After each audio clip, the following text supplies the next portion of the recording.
পড়ানো সমাপ্তি। সহকারী শিক্ষক গার্হস্থ্য বিজ্ঞান। প্রভাতী শাখার 10ম শ্রেণীর মানবিক এবং ব্যবসায়ী শিক্ষার শিক্ষার্থীরা তোমাদের দৃষ্টি আকর্ষণ করছি। আশা করছি তোমরা সবাই ভালো আছো, সুস্থ আছো এবং নিরাপদে আছো। আলহামদুলিল্লাহ আমিও ভালো আছি। তো তোমাদের প্রাক নির্বাচনী পরীক্ষার সিলেবাস, পরীক্ষার রুটিন অলরেডি পেয়ে গিয়েছো, আর আমাকে দেখেও বুঝে গিয়েছো আমি কেন এসেছি। আজকে আমি তোমাদের গার্হস্থ্য বিজ্ঞান ক্লাস নিতে এসেছি। তো আমাদের বইয়ে তো 18টা অধ্যায় আছে। 18টা অধ্যায়ে আমরা প্রাক নির্বাচনী পরীক্ষার জন্য 10টি অধ্যায় রেখেছি। শিক্ষার্থীরা 10টি অধ্যায়ের ভিতরে দেখো সবগুলো অধ্যায় কিন্তু আমরা 9 এবং 10 মিলে পড়ে ফেলেছিলাম। 9-এ ম্যাক্সিমাম অধ্যায় শেষ হয়ে গিয়েছিল, যা বাকি ছিল সেটা কিন্তু আমরা 10-এ 2.5 মাস ক্লাস পেয়েছি। 2.5 মাসে মোটামুটি আমরা শেষ করেছিলাম। তো এর ভিতরে প্রথম, তৃতীয়, চতুর্থ অধ্যায়গুলো নিয়ে আমার মনে হয় না ক্লাস নেওয়ার দরকার আছে।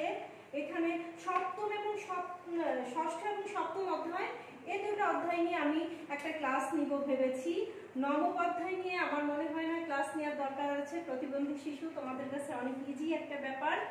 10ম অধ্যায় শিক্ষার্থীরা, এখানে আমি অধ্যায়টা কিন্তু শেষ করেছিলাম খুব ভালোভাবে, কিন্তু তারপরেও আমরা প্রাক নির্বাচনের জন্য 1 থেকে 5 মোট এই 5টা পাঠের উপরে আমরা সৃজনশীল করব, আর বাকি অধ্যায়টা কিন্তু পুরো অধ্যায়টা আমরা অবজেক্টিভের জন্য রেখেছি।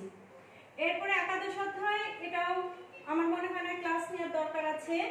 পঞ্চদশ অধ্যায় 10-এ উঠে মনে হয় না রিভিশন দিয়েছি। পঞ্চদশ অধ্যায় নিয়ে আমি আজকে ক্লাস নিব। অষ্টদশ অধ্যায় তো খুবই ভালোভাবে পড়িয়েছি, তোমরাও পড়তে পড়তে বিরক্ত হয়েছো। তারপরেও যদি তোমরা চাও আমি অধ্যায়টা নিয়ে আলোচনা করে দিব। তো প্রথমে আজকে আসি আমরা পঞ্চদশ অধ্যায় নিয়ে। পঞ্চদশ অধ্যায়ের নাম হচ্ছে পোশাকের শিল্প উপাদান এবং নীতি। শিল্প উপাদান এবং নীতি পোশাকের ক্ষেত্রে কিভাবে ব্যবহার করে পোশাকে আকর্ষণীয় করা যায় সেটা আমরা জানব। তো তার আগে তো জানতে হবে পোশাকের উৎপত্তি বা পোশাকটা আমরা কেন পরি। শিক্ষার্থীরা, আদিমকালে যখন মানুষ পোশাক পরতো তখন কিন্তু লজ্জা নিবারণের জন্য পরতো না। তারা কি করতো? প্রতিকূল আবহাওয়া থেকে বাঁচার জন্য পশু পাখির চামড়া, তারপরে হচ্ছে গাছের ছাল, বাকল, এগুলা ব্যবহার করতো। এরপরে সভ্যতার অগ্রগতির সাথে সাথে আদিম যুগ থেকে কৃষি যুগের আবির্ভাব হলো। তখন কি হলো, মানুষ মনে করলো যে না, পোশাকটা লজ্জা নিবারণের জন্য পরা যেতে পারে। তারা মনে করলো যে না, লজ্জা নিবারণের জন্য পোশাকটা পরতে হবে। এরপরে সভ্যতার ক্রম বিকাশে আজকে পোশাকের যে অবস্থা, তো সভ্যতার ক্রম বিকাশের ফলে কি হলো যে পোশাক লজ্জা নিবারণ, প্রতিকূল আবহাওয়া থেকে বাঁচার পাশাপাশি এটা কি করবে, আমাদের শারীরিক সৌন্দর্যটাকেও বাড়িয়ে তুলবে। এই যে শারীরিক সৌন্দর্য বাড়ানোর জন্য পোশাকে কিছু উপাদান ব্যবহার করা হয়ে থাকে। এই উপাদানগুলাই হচ্ছে শিল্প উপাদান। শিক্ষার্থীরা, তোমাদের বইয়ে মোট 5টি শিল্প উপাদানের নাম দেওয়া আছে, যথা রং, রেখা, আকার, জমিন এবং বিন্দু। আমার উপাদানগুলা হচ্ছে, তোমার মনে হয় না সবগুলোর নাম করে লেখার দরকার আছে, তারপরে আমি সংক্ষেপে লিখে দিচ্ছি কারণ লিখতে গেলে অনেক বেশি সময় দরকার হবে। আকার, জমিন এবং বিন্দু। তো শিক্ষার্থীরা, প্রথমে আসি আমরা রঙে। রং এমন একটা উপাদান, এটা খুব দ্রুত মনের পরিবর্তন করতে পারে, আবার আমাদের গাঠনিক বিভিন্ন পরিবর্তন আনয়ন করতে পারে। রং খুবই গুরুত্বপূর্ণ একটা উপাদান। এটা ব্যবহার করে আমরা আমাদের বিভিন্ন ধরনের শারীরিক ত্রুটি ঢাকতে পারি, আমাদের সৌন্দর্যকে বাড়াতে পারি এবং আমাদের ব্যক্তিত্বকে খুব সুন্দর করে ফুটিয়ে তুলতে পারি। তো রংকে 3 ভাগে ভাগ করা হয়েছে। একটা হচ্ছে প্রাথমিক রং, একটা গৌণ রং, আর একটা হচ্ছে প্রান্তিক রং। প্রাথমিক রং হচ্ছে যে রংগুলা অন্য রঙের সাহায্য ছাড়াই তৈরি হয়, সেগুলাই হচ্ছে প্রাথমিক রং, যেমন লাল, নীল এবং হলুদ। এই রং 3টি থেকেই পৃথিবীর যত রং আছে এই 3টা রং থেকেই তৈরি হয়েছে। এরপরে আসছে গৌণ রং। দুইটা মৌলিক রঙের সংমিশ্রণে বা প্রাথমিক রঙের সংমিশ্রণে গৌণ রং তৈরি হয়। যেমন কি, যে লাল যোগ হলুদ সমান সমান কমলা আবার হলুদ যোগ নীল সমান সমান সবুজ। এরপর আসছে শিক্ষার্থীরা প্রান্তিক রঙে। প্রান্তিক রঙের ক্ষেত্রে একটা মৌলিক রঙের সাথে কাছাকাছি আর একটা গৌণ রঙের সংমিশ্রণেই প্রান্তিক রং তৈরি হয়। যেমন কমলা যোগ হলুদ, হলদে কমলা, লাল যোগ কমলা সমান সমান লালচে কমলা। এই যে রং আমরা পেলাম, এই রংগুলোকে আবার দুই ভাগে ভাগ করা হয়েছে, একটা উষ্ণ রং আর একটা শীতল রং। লাল হলুদ এবং এদের সংমিশ্রণে যে রংগুলো তৈরি হয় সেগুলোকেই বলে উষ্ণ রং, আর নীল এবং নীলের সংমিশ্রণে যে রংগুলো তৈরি হয় তাদেরকে বলা হয় শীতল রং। উষ্ণ রংগুলা সাধারণত দূরের জিনিসকে কাছে টানে, অপেক্ষাকৃত বস্তুকে বড় দেখায়, আর শীতল রংগুলা দূরে মানে কাছের জিনিসটাকে দূরে ঠেলে দেয়, শান্ত ভাব তৈরি করে এবং অপেক্ষাকৃত বস্তুটাকে ছোট দেখায়। তো রং কি কি পোশাকের ক্ষেত্রে কি কি ভূমিকা পালন করে বা আমাদের দেহের কি কি বৈশিষ্ট্য বহন করে সেটা আমরা একটু সংক্ষেপে আলোচনা করে দিই শিক্ষার্থীরা। প্রথমেই আছে কি সুষ্ঠু ব্যক্তিত্ব গঠনে। রং কিন্তু একজন ব্যক্তির ব্যক্তিত্বকে খুব সহজে ফুটিয়ে তুলতে পারে। আমি জাস্ট দু একটা উদাহরণ দিচ্ছি, এই উদাহরণগুলো দেখলেই বা শুনলেই তোমরা মোটামুটি বুঝতে পারবে শিক্ষার্থীরা যে আমি আজকে তোমাদের একটা ক্লাস নিতে আসছি, আমি শিক্ষক। এই মুহূর্তে আমি যদি একটা খুব গর্জিয়াস একটা শাড়ি পরতাম, মাথায় একটা টিকলি দিতাম, একটা ভারী গহনা পরতাম, পরে যদি তোমাদের ক্লাসে আসতাম, ভারী মেকআপ করতাম, নিশ্চয় আমাকে টিচার মনে হতো না, মনে হতো আমি কোনো পার্টিতে জয়েন করতে যাচ্ছি। এবং আমি পড়াতে আসলেও কিন্তু এটা সবার কাছে একটা হাসির ব্যাপার হয়ে যেত এবং এটা আমার ব্যক্তিত্বের সাথে মোটেও যায় না। আমি আরো একটা উদাহরণ দিই শিক্ষার্থীরা, যে আমাদের কোনো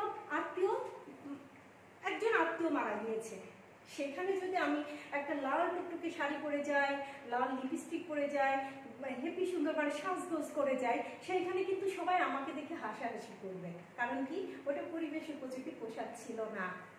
আরো একটা উদাহরণ দিই শিক্ষার্থীরা, যে এখানে আমাদের বইয়ে আছে যে বয়স উপলক্ষ। তো বয়সের ক্ষেত্রে আমাদের করতে হবে, একটু খেয়াল রাখতে হবে যে বেশি বয়সী, আমাদের দেশে বিশেষ করে বেশি বয়সী লোকজন সাধারণত কি করে, হালকা রংটা পরে, গাঢ় রং ওইভাবে পড়তে চায় না। আর বৃদ্ধ বয়সে গাঢ় রংটা পড়লে কিন্তু ব্যক্তিত্বটা অত ভালোভাবে প্রকাশ পায় না, সহজে মানে তার ব্যক্তিত্বটা নষ্ট হয়ে যায়। এরপরে আসছে উপলক্ষ। উপলক্ষ তো আমি বললাম যে একটা মৃত বাড়িতে আমরা গেলাম অনেক সাজগোজ করে, আবার কি হলো যে একটা বিয়ে বাড়িতে গেলাম, আমি একদমই সাদাসিধে একটা পোশাক পরে একটা বিয়ে বাড়িতে গেলাম। তো সেক্ষেত্রে কি হয়, তোমার বিমর্ষ লাগবে সেইখানে যে, কারণ সবার সাথে তো তোমার মিশবে না, সবাই তো ওইখানে সাজগোজ করে গিয়েছে। কিন্তু আমি যদি একটা সাদাসিধে টাইপের ড্রেস পরে যাই বা সাজগোজ ছাড়া যাই, তাহলে স্বাভাবিকভাবে সেখানে আমাকে বিমর্ষ দেখাবে। তার মানে কি, আমার পরিবেশ উপযোগী সেখানে উপযুক্ত পোশাক আমি পরে যাইনি বলে আমাকে এরকম বিমর্ষ লেগেছে। তোমরা সবসময় খেয়াল রাখবে, যদি এই অধ্যায় থেকে সৃজনশীল হয় তাহলে অবশ্যই এই টাইপ সৃজনশীল হবে। যে একটা মেয়ে নামিরা তার মামার বিয়েতে গিয়েছে, খুব সিম্পল একটা ড্রেস পরে সাজগোজ ছাড়া, তো ওইখানে যে তাকে অনেক বিমর্ষ দেখালো। তো তার বড় মামি বলল যে পরিবেশ উপযোগী পোশাক না পরলে আসলে ব্যক্তিত্বটা সুন্দরভাবে প্রকাশিত পায় না। তো শিক্ষার্থীরা এখানে প্রশ্ন হতে পারে অনুধাবনে, যে অনুধাবন না প্রয়োগে প্রশ্ন হতে পারে যে নামিরার বিমর্ষ লাগার কারণ কি, ব্যাখ্যা করো। আবার হচ্ছে উচ্চতর দক্ষতার প্রশ্ন আসতে পারে, নামিরার বড় মামির বক্তব্যটি যথার্থতা মূল্যায়ন করো। আশা করছি তোমরা বুঝে গিয়েছো কিভাবে তোমাদের সৃজনশীল আসবে। এরপর আসছে শিক্ষার্থীরা ত্বকের উজ্জ্বলতা প্রদান। যারা সাধারণত ফর্সা তারা কিন্তু সব টাইপের সব রঙের পোশাকই পরতে পারে, তাদের কোনো রঙই তাদের খারাপ লাগে না। তবে যারা শ্যাম বর্ণের অপেক্ষাকৃত একটু কালো, তারা কি হবে, তারা হালকা গোলাপি বা হালকা হলুদ রং বা যে কোনো হালকা রঙের পোশাক পরলে তাদের গায়ের রংটা অত বেশি কিন্তু গাঢ় দেখায় না, অপেক্ষাকৃত রংটা ফর্সা দেখায়। তারপরে শিক্ষার্থীরা এখানে আরেকটা পয়েন্ট আছে যে দেহাকৃতির পরিবর্তন। রং কিন্তু দেহের আকৃতিরও পরিবর্তন ঘটায়।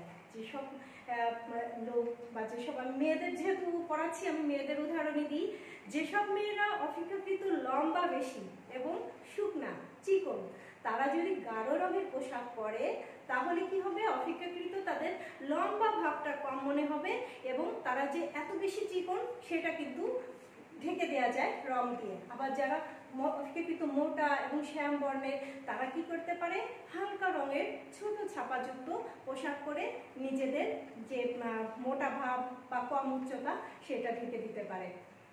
এরপরে আসছি প্রাধান্য সৃষ্টি। রং দিয়ে কিন্তু প্রাধান্য সৃষ্টি করা যায়। কিভাবে শিক্ষার্থীরা, আমরা যখন বিয়ে বাড়িতে যাই দেখব কি যে একটা বউ সে কিন্তু সবার থেকে আলাদা। ওই বিয়ে বাড়িতে বর আর বউ দুইটাই হচ্ছে প্রাধান্য।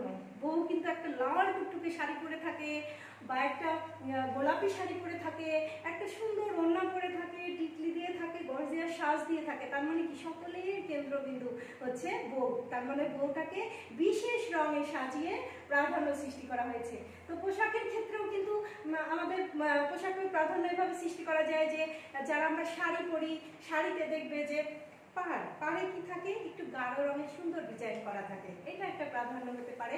আবার যখন আমরা থ্রি পিস পরি, থ্রি পিসে কিন্তু বুকে গর্জিয়াস কাজ করা থাকে, ওড়নাতে কাজ করা থাকে, এভাবে আমরা প্রাধান্য সৃষ্টি করতে পারি। এরপরে আসছে পোশাকের সমন্বয় রক্ষা। সমন্বয় হচ্ছে তোমার একটা অংশের সাথে সমগ্র অংশের সম্পর্ক। আজকে আমি আমার শাড়ি দিয়েই সমস্ত উদাহরণ তোমাদের বুঝিয়ে দিচ্ছি। দেখো, আমার শাড়িটা যে কালার তার থেকে অপেক্ষাকৃত একটু ডিপ কালার দিয়ে পাড়ে কাজ করা আছে এবং আঁচলে কাজ করা আছে। তাহলে কি হচ্ছে যে এটা কি, যে এক শাড়ির সাথে মেন বডির রঙের সাথে কিন্তু পাড়ের রং, আঁচলের রঙের একটা সমন্বয় আছে। ঠিক আছে। আবার আমি যদি এই শাড়ির সাথে একটা হলুদ কালারের হেজাব পরে আসতাম বা একটা কালো কালারের হেজাব পরে আসতাম তাহলে কিন্তু সমন্বয় থাকতো না। আমি সমন্বয় রক্ষার জন্য মোটামুটি এটার সাথে ম্যাচিং হয় সেই টাইপের একটা হেজাব পরে আমার সমস্ত শরীরের একটা সমন্বয় রক্ষা করার চেষ্টা করেছি। শিক্ষার্থীরা, আমার মনে হয় তোমরা খুব ভালোভাবে রং বুঝে গিয়েছো। এখন আমরা চলে আসি রেখায়। রেখা আর একটা উপাদান, শিল্প উপাদান। রেখার যথাযথ ব্যবহার করে আপাত দৃষ্টিতে কোনো ব্যক্তিকে লম্বা, কোনো ব্যক্তিকে খাটো, কোনো ব্যক্তিকে মোটা, আবার কোনো ব্যক্তিকে চিকনো দেখানো যেতে পারে। রেখা মূলত দুই প্রকার, একটা হচ্ছে সরল রেখা আর একটা হচ্ছে বক্ররেখা। রেখার গতিপথের উপর ভিত্তি করে রেখাকে আবার 6 ভাগে ভাগ করা যায়। আমি লিখছি না শিক্ষার্থীরা, লিখতে গেলে অনেক বেশি সময় নষ্ট হয়ে যাবে। তোমরা বইটা দেখলে জাস্ট বুঝবে এবং আমি জানি আমার 10ম শ্রেণীর শিক্ষার্থীরা তোমরা 6 প্রকার রেখার নাম খুব সুন্দর করে মুখস্থ করে বলতে পারবে। তো প্রথমেই আসি আমরা খাড়া রেখা। খাড়া রেখা তো এইটা। খাড়া রেখা কি করে? উদ্দেশ্যমূলক প্রচেষ্টা, সততা, সাহস প্রকাশ করে। যে সমস্ত মেয়েরা, আমি মেয়েদের উদাহরণ দিচ্ছি, আবারও বলছি যেহেতু মেয়েদেরকে পড়াচ্ছি মেয়েদের উদাহরণই দিচ্ছি, যে সমস্ত মেয়েরা খাটো, অপেক্ষাকৃত মোটা, তারা যদি এই রেখার পোশাক পরে আপাত দৃষ্টিতে তাদেরকে অনেক বেশি লম্বা মনে হবে এবং স্লিম মনে হবে। আর আমার মতো লম্বু টাইপের যারা আছে তাদের মোটেও এই রেখার পোশাক উপযোগী হবে না। ঠিক আছে, সবাই বুঝেছো? তাহলে লম্ব রেখা হচ্ছে কি, লম্বা রেখা কি, খাড়া রেখা কি করে? খাড়া রেখা হচ্ছে আপাত দৃষ্টিতে কোনো বস্তুর দৈর্ঘ্য বাড়িয়ে দেয়। এরপরে আসি আমরা কি রেখা? সমান্তরাল রেখা। সমান্তরাল রেখা হচ্ছে এটা। সমান্তরাল রেখা আমি তোমাদের ক্লাসে বুঝিয়েছিলাম যে শুয়ে থাকে, মানে আরাম এবং বিশ্রামের অনুভূতি প্রকাশ করে রেখাটা। এই রেখা যে সমস্ত মেয়েরা তোমার বেশি লম্বা এবং শুকনা, তারা যদি এই রেখার পোশাক পরে সেক্ষেত্রে তাদের আপাত দৃষ্টিতে লম্বা ভাবটা এবং শুকনা ভাবটা, মানে চিকন ভাবটা কমাবে, আপাত দৃষ্টিতে তাদেরকে একটু মোটা মনে হবে। এরপরে আমরা চলে আসি শিক্ষার্থীরা বক্ররেখা। বক্ররেখা তো যেটা বক্ররেখা, এই বক্ররেখা হচ্ছে, আমরা বলেছিলাম যে এই রেখার বৈশিষ্ট্যটা কি সেটা মনে রাখার জন্য তোমরা ব দিয়ে বেবি শুরু, বেবি দিয়ে তোমরা এটা মনে রাখবো। তবে বেবিরা সাধারণত কি হয়? বেবিরা সাধারণত কোমল হয়, কর্মতৎপর হয়, তারপর হচ্ছে নমনীয় হয়। সুতরাং এই রেখা কোমলতা, নমনীয়তা এবং কর্মতৎপরতা প্রকাশ করে। এই রেখার গতিপথ যদি ঊর্ধ্বমুখী হয় তাহলে এটা আনন্দ উল্লাস প্রকাশ করে। দেখো ঊর্ধ্বমুখী যদি এরকম ঊর্ধ্বমুখী, এটা ঊর্ধ্বমুখী হলে আনন্দ উল্লাস প্রকাশ করে, আর যদি নিম্নমুখী হয় তাহলে এটা বিষাদ প্রকাশ করে। শিক্ষার্থীরা, এরপর আমরা চলে আসি কৌণিক রেখা। কৌণিক রেখা তোমার কোণাকুণি রেখা, এই যে এইভাবে এইভাবে কোণাকুণি, ঠিক আছে। এই কোণাকুণি রেখাটা কি করে আমরা একটু দেখি। সংযমের পরিচয় বহন করে। এই বৈচিত্র্যময় ব্যবহারে কোনো বস্তুকে আপাত দৃষ্টিতে কাছে মনে হয়, কোনো দৃষ্টি লম্বা মনে হয়, কাছে মনে হয়, আবার কখনো কখনো এটা দূরে সরিয়ে দেয় এবং ছোট মনে হয়। এরপরে আমরা আসি আঁকাবাঁকা বা জিগজ্যাগ রেখা। জিগজ্যাগ রেখাটা হচ্ছে শিক্ষার্থীরা, জিগজ্যাগ রেখা এইটা, এই যে জিগজ্যাগ রেখার কোণের মাত্রা দিকের উপর ভিত্তি করে কখনো বস্তুকে খাটো দেখায়, আবার কখনো বা বস্তুকে লম্বা দেখায়। তো এটা গেল আমাদের 6 প্রকার রেখা। আমরা এই যে 6 প্রকার রেখা পেলাম, প্রতিটা রেখার বৈশিষ্ট্য এবং প্রতিটা রেখা কি কি পালন করে, মানে কি কি বৈশিষ্ট্য পালন করে, সেগুলা কিন্তু আমরা খুব ভালোভাবে ক্লাসে পড়িয়েছি। তোমরা কিন্তু খুব ভালোভাবে শিক্ষার্থীরা এটা পড়ে নিও। এরপরে আসছি আমরা আকার। আকার মানে যে কোনো কিছুর বাহ্যিক গঠনকেই আকার বলে। যেমন কি 4 কোণা, 3 কোণা, লম্বা, খাটো, গোল ইত্যাদি ইত্যাদি। আকার সম্পর্কে তোমাদের প্রত্যেকেরই মোটামুটি ধারণা আছে। তো পোশাকের আকার এটাও কিন্তু অনেক গুরুত্বপূর্ণ একটা উপাদান। আকারের মাধ্যমেও আমরা আমাদের দৈহিক ত্রুটি অনেকটাই গোপন করতে পারি। শিক্ষার্থীরা, এইখানে দেখো যে প্রথমেই আসি আমরা যে যাই হই না কেন, আমাদের প্রত্যেকেরই কিন্তু শারীরিক ত্রুটি আছে। সেই বলিউডের নায়িকা, ঢালিউডের নায়িকা, তাদেরও কিন্তু অনেক ত্রুটি আছে। আমরা যখন আয়নার সামনে যাই তখন আমরা কি করি, ইস আমার চুলগুলো যদি আরেকটু লম্বা হতো, ইস আমি যদি আরেকটু ফর্সা হইতাম, আমার নাকটা যদি আরেকটু লম্বা হতো, বা আমি যদি আরেকটু সুন্দর হইতাম, মানে এরকম কিন্তু আমরা বলতে থাকি। আমি জানি আমার শিক্ষার্থীরা তোমরা তো অহরহ আয়নার সামনে যাচ্ছ, চুলের বিভিন্ন ফ্যাশন নিচ্ছ, কখনই এভাবে ঘুরে দেখছো, কখনই এভাবে ঘুরে দেখছো। যাই হোক, এটা আমিও তো এই বয়সটা পার করে আসছি, তোমাদেরও অনেক আফসোস, আমি এটা হলে ভালো হতো, ওইটা হলে ভালো হতো। তো যেহেতু আমরা প্রত্যেকেই শারীরিক ত্রুটি নিয়ে জন্মগ্রহণ করেছি, সুতরাং আমাদের এই ত্রুটিগুলো আমরা পোশাকের আকারের মাধ্যমে পরিবর্তন করতে পারি। প্রথমত আমাদের কারোরই, মোটা হই আমি, চিকন হই আমি, যাই হই না কেন, কখনোই আর্ট শার্ট পোশাক মানে ফিটিং পোশাক পরা যাবে না। তারপরে আমরা আরেকটা পয়েন্টে আসি যে গ্রীবা। শিক্ষার্থীরা দেখবে যে কারো কারো ঘাড় খাটো, মানে গলাটা খাটো থাকে। আমার হেজাবের জন্য আমি ক্লিয়ার বোঝাতে পারছি না, এই গলাটা কারো লম্বা থাকে, আবার হচ্ছে কারো খাটো থাকে। তো যাদের গলা লম্বা তারা যদি ভি বা ইউ আকৃতির পোশাক পরে, ভি বা ইউ আকৃতির গলা দিয়ে যদি পোশাক পরে, তাহলে কিন্তু তার গলাটা আরো বেশি লম্বা মনে হবে। এই যে গলা, এটা একটা লম্বা গলা আর এটা একটা খাটো গলা। তো এক্ষেত্রে যদি এরা যদি ভি বা ইউ পরে, তাহলে কিন্তু আপাত দৃষ্টিতে গলাটা আরো বেশি লম্বা লাগবে। সেক্ষেত্রে এদের ছোট গলা এবং কলারযুক্ত গলার পোশাক বেশি উপযোগী হবে। আর যাদের গলাটা খাটো তারা কি করতে পারে, সেক্ষেত্রে এরা যদি খাটো গলা আর ছোট গলা আর যদি কলার পরে, তাহলে কিন্তু আরো বেশি গলাটা খাটো মনে হবে। সেক্ষেত্রে এরা ভি বা ইউ আকৃতির পোশাক পরতে পারে। আরেকটা জিনিস ইন্টারেস্টিং, যে আমাদের অনেকেরই কি হয়, মুখ কারো গোল, কারো 4 কোণা, কারো ডিম্বাকার, আবার কারো লম্বা। শিক্ষার্থীরা, ডিম্বাকার মুখমণ্ডল যাদের, তাদেরই হচ্ছে আদর্শ মুখমণ্ডল। তারা সব গলার সব ডিজাইনের পোশাক পরতে পারবে। কিন্তু যাদের মুখ 4 কোণা বা গোল, তারা ভি বা ইউ আকৃতির পোশাক পরলে আপাত দৃষ্টিতে মুখটা কি হবে, এত বেশি গোল বা 4 কোণা মনে হবে না। যাদের মুখ লম্বা তারা কি করতে পারে, তারা ছোট গলার বা কলার দেওয়া গলার ড্রেস পরে তাদের মুখের ত্রুটিটা দূর করতে পারে। এরপরে আমরা আরো একটা ইন্টারেস্টিং ব্যাপার, আরো একটা মজার পড়াই, যে আমাদের পেছনে ঠিক ঘাড়ের পেছনে একটা মাংসপিণ্ড থাকে। গরুর যেরকম কুচ থাকে, আমাদেরও কিন্তু ছোট্ট একটা এখানে মাংসপিণ্ড থাকে ঘাড়ের পেছনে। তো এটা অনেকেরই দেখা যায় অনেক উঁচু থাকে।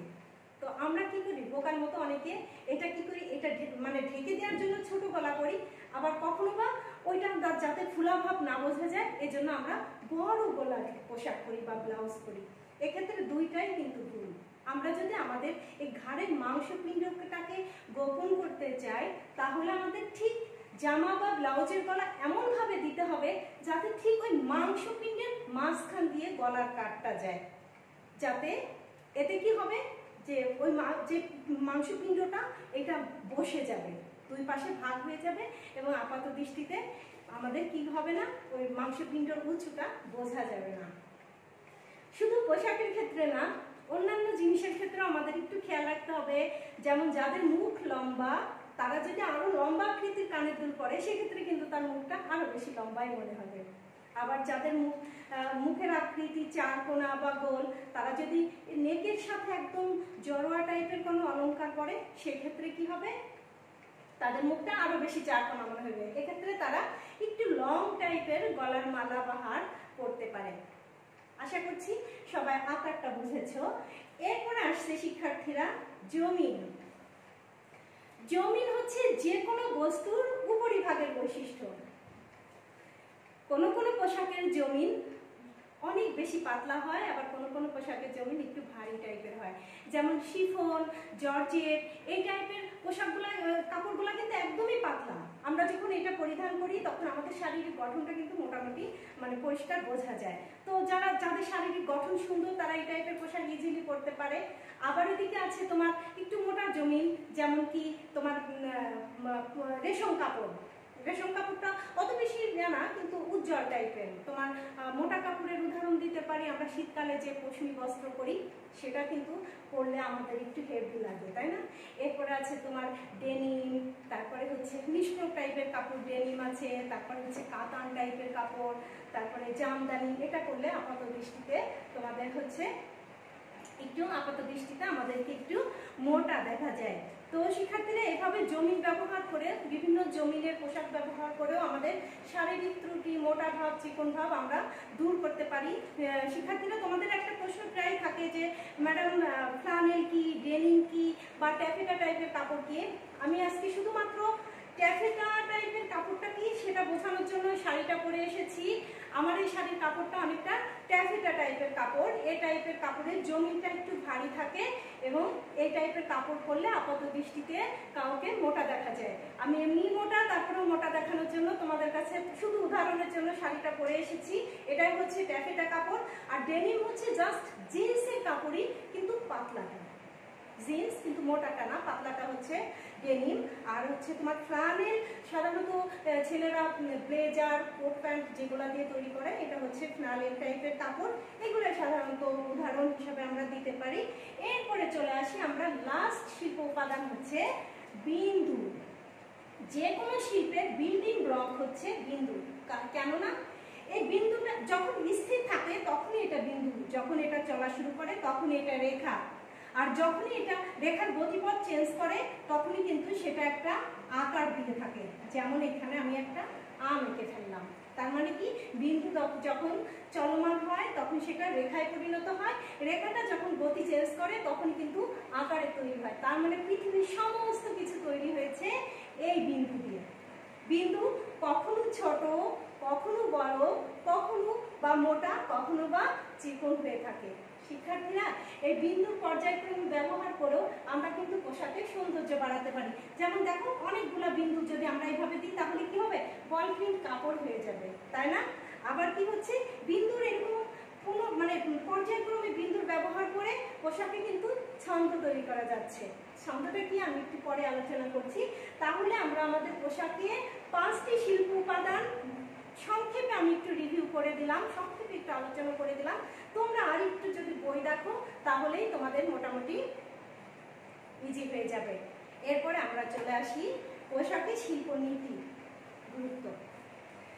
শিক্ষার্থীরা আমরা যে পোশাকে উপাদানগুলো পড়লাম, রং, রেখা, আকার, জমিন, বিন্দু, এই উপাদানগুলোকে যথাযথভাবে পোশাকে প্রয়োগ করার জন্য কতগুলো নীতি অনুসরণ করতে হয়। এই নীতি হলো 5টি। কি কি আমরা নীতিগুলো একটু দেখি। ভারসাম্য, সমানুপাত, ছন্দ, প্রাধান্য এবং মিল। আমি একটু লিখে দিই তোমাদের বোঝানোর জন্য। ভারসাম্য, ছন্দ, প্রাধান্য,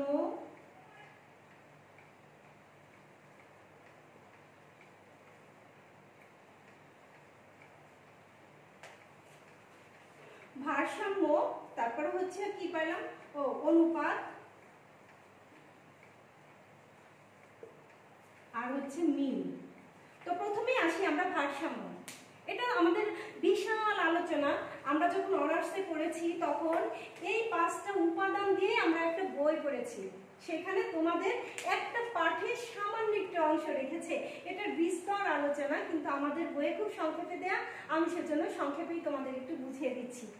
ভারসাম্য, ভারসাম্য হচ্ছে কেন্দ্র থেকে সমান দূরত্বে কোনো বস্তু স্থাপন করাকেই ভারসাম্য বলা হয়। ভারসাম্য 3 প্রকার: প্রত্যক্ষ ভারসাম্য, পরোক্ষ ভারসাম্য আর রশ্মিগত ভারসাম্য। তোমাদের বইয়ে রশ্মিগত ভারসাম্য দেয় নাই, সেজন্য আমিও এটা বুঝাচ্ছি না। তো আমরা প্রথমে আসি প্রত্যক্ষ ভারসাম্য। প্রত্যক্ষ ভারসাম্য হচ্ছে সমান দূরত্বে সমান ওজনে বস্তু স্থাপন করা। সংক্ষেপে উদাহরণ দিয়ে একটা দেখবে যে জামার 2 দিকে একই সাইজের একই রকম 2টা পকেট দেয়া থাকে। আবার কখনো কখনো বা প্লিট, একটা কাপড়ের উপর আর একটা কাপড়ের নকশাতে, যেটা এটাকে প্লিট বলে, প্লিট দিয়েও ভারসাম্য রক্ষা করা যায়। এরপর আছে অপ্রত্যক্ষ ভারসাম্য। অপ্রত্যক্ষ ভারসাম্যের ক্ষেত্রে একই ওজনের বস্তু স্থাপন করলেও তোমার কেন্দ্র থেকে দূরত্বটা কিন্তু সমান হয় না। এক্ষেত্রে আমরা উদাহরণ দিতে পারি যে জামার গলাতে আমরা অনেক ভারী টাইপের ডিজাইন দিয়ে এরপরে একটু দূরত্ব বজায় রেখে জামার নিচে ছোট ছোট ডিজাইন দিতে পারি, বা ওই গলার নকশাটাই ছড়িয়ে ছিটিয়ে দিয়ে আমরা অপ্রত্যক্ষ ভারসাম্য রক্ষা করতে পারি। এরপরে কি হচ্ছে, শিক্ষার্থীরা কখনো কখনো এভাবেও আমরা ভারসাম্য রক্ষা করতে পারি যে আকর্ষণীয় বস্তুটি সম্মুখে দিয়ে, সামনের দিকে দিয়ে অপেক্ষাকৃত কম আকর্ষণীয় জিনিসটাও আমরা এদিকে ওদিকে স্থাপন করে অপ্রত্যক্ষ ভারসাম্য রক্ষা করতে পারি। এরপর আসছে ছন্দ। পোশাকে ছন্দ মানে কি, যে তোমার কোনো বস্তুকে আমি দেখছি, আমি স্বাভাবিকভাবে কোনো বস্তুকে দেখছি, আমার চোখের দৃষ্টিটাকে আটকে যাচ্ছে না, আমি একদম সাবলীলভাবে দেখে আসছি। দেখো যে বল, বিশেষ করে আমি উদাহরণ দিই একটা, যে বল প্রিন্ট কাপড়, এখানে কিন্তু বল বল বল বল অনেকগুলা বল, আমার চোখটা কিন্তু একদম দেখে আবার ফিরে আসছে, কোথাও কিন্তু বাধাপ্রাপ্ত হয়নি। আবার ক্লাসে যখন তোমরা সবাই স্কুলের ইউনিফর্ম পরে বসে থাকো, তখন কিন্তু স্বাভাবিকভাবেই ক্লাসে কি হয়, আমি সবাইকে একবারে দেখে চলে আসি। হঠাৎ করে এখানে যদি স্কুলের ইউনিফর্ম বাদে অন্য কোনো ড্রেস পরে আসে, তাহলে কি স্বাভাবিকভাবে আমার চোখটা ওইখানে আটকে যাবে, তার মানে কি ছন্দের পতন ঘটবে। তো ছন্দটা কিভাবে পোশাকের ক্ষেত্রে আমরা রাখতে পারি, দেখো পুনরাবৃত্তি, মানে একই ডিজাইনটাকে বারবার ব্যবহার করে আমরা পুনরাবৃত্তি করে ছন্দ রক্ষা করতে পারি। ধরো এক ত্রিভুজ, অনেকগুলা ত্রিভুজ জামার ভিতরে, তার মানে এটা আমরা এইভাবে আমরা একটা ছন্দ তৈরি করতে পারি। এরপর আসছে বিকিরণ। বিকিরণ হচ্ছে তোমার কেন্দ্রকে লক্ষ্য করে তোমার বিভিন্ন ডিজাইনটাকে ছড়িয়ে ছিটিয়ে দেওয়া। এটা হচ্ছে বিন্দু। সব বিন্দুর ব্যবহার করে আমরা কি করছি, দেখো ছন্দ সৃষ্টি করছি। এখানে কি মেন বিন্দুকেই করে কিন্তু আমার ছন্দের পতন ঘটছে না, আমার চোখটা কিন্তু সমস্ত ডিজাইনটাকে সুন্দর করে দেখে ঘুরে ফিরে চলে আসছে। এরপরে শিক্ষার্থীরা আমরা কিভাবে ছন্দ তৈরি করতে পারি, ক্রমবিন্যাস। ক্রমবিন্যাস তো বুঝো, একটা মানে একই জিনিস কি করছে, যে তোমার ক্রম পরিবর্তন করা, জাস্ট একটা ছোট জিনিস আবার বড় জিনিস, একটা ছোট জিনিস আবার বড় জিনিস, এইভাবে করে আমরা ক্রমবিন্যাস করতে পারি। ক্রমবিন্যাস করে আমরা ছন্দ তৈরি করতে পারি। নিরবচ্ছিন্নতা। নিরবচ্ছিন্নতা মানে যেটা হয়ে গিয়েছে আমরা শুধু সেটাই রাখবো না, তার ভিতরে একটু বাধা সৃষ্টি করেও ছন্দ তৈরি করতে পারি শিক্ষার্থীরা। যেমন কি, যে তোমার লম্বা রেখার একটা পোশাক, তোমাদের বইয়ে উদাহরণ দেওয়া আছে, একটা লম্বা স্ট্রাইপের পোশাক, এটা কিন্তু একটা ছন্দ, কিন্তু এটা কি সাধারণ ছন্দ। এই ছন্দের ভিতরে আমরা পতন না, ছন্দের ভিতরে সামান্য একটু পরিবর্তন করে আমরা নিরবচ্ছিন্নতা তৈরি করতে পারি। সেক্ষেত্রে কি লম্বা স্ট্রাইপের পোশাকে আমরা কি করতে পারি, আড়াআড়ি স্ট্রাইপের 2টা পকেট দিতে পারি, বা আড়াআড়ি স্ট্রাইপের প্লিট দিতে পারি হাতে, গলায় বা মাঝখানে দিয়ে আমরা নিরবচ্ছিন্নতা তৈরি করতে পারি। চলে গেল আমাদের ছন্দ। এরপরে আসছে প্রাধান্য। প্রাধান্য তোমাদেরকে বুঝিয়েছিলাম যে ক্লাসরুমে যখন একজন শিক্ষক পড়াতে যায়, ধরো তোমাদের গার্হস্থ্য বিজ্ঞান ক্লাসে আমি যখন পড়াই তখন ওই ক্লাসের প্রাধান্য কিন্তু আমি, কারণ ওই ক্লাসের সব মধ্যমণি আমিই মেন, তাই না? তো আকর্ষণের কেন্দ্রবিন্দু এটা। তো এখানে পোশাকের ক্ষেত্রে আমরা আকর্ষণের কেন্দ্রবিন্দু কিভাবে তৈরি করতে পারি? আমরা ড্রেসের ক্ষেত্রে বুকে গর্জিয়াস কাজ দিতে পারি, অথবা ওড়নার মাঝখানে অথবা ওড়নার চারপাশে আমরা গর্জিয়াস কাজ করে প্রাধান্য তৈরি করতে পারি।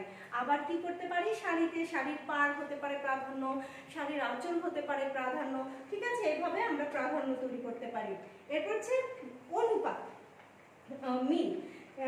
দেখো শিক্ষার্থীরা, এখানে মিলটা হচ্ছে তোমার একটি অংশের সাথে আর একটা অংশের যে সম্পর্ক, সেটাই মিল। আমি কিন্তু এর আগেও তোমাদের শিল্প উপাদানের ক্ষেত্রে তোমাদেরকে পড়িয়েছিলাম যে শিল্প উপাদানের মিল কিভাবে রক্ষা করা যায় রঙের ক্ষেত্রে।